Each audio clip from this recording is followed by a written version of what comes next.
Hello guys, welcome back to my channel. I'm Simran. So guys, I'm using this Vilva face wash for almost a week now. This face wash is a little different from a regular face wash as it is in the powder form, and when this powder is mixed with water it forms a foam. What I love about this face wash is its exceptionally good ingredient. It has cornstarch as a base. They have very fewer cleansing agents which are mild. Then they have used rice based products like rice powder, fermented rice milk, rice silk. Rice has a lot of vitamin, so it even acts as a natural exfoliator and brighten out the skin. It has oats, it has papain enzyme. The more you rub this face wash, the more foamy it becomes, so you have to use a very small amount of this powder to form a foamy cleanser. You have to massage it well to make it a foam.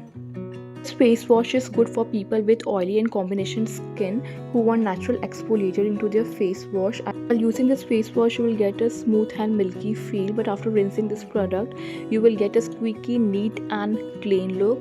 So don't overuse it, and if you have overused this face wash, you will get definitely a stretchy and dry feel onto your face. So use this face wash wisely.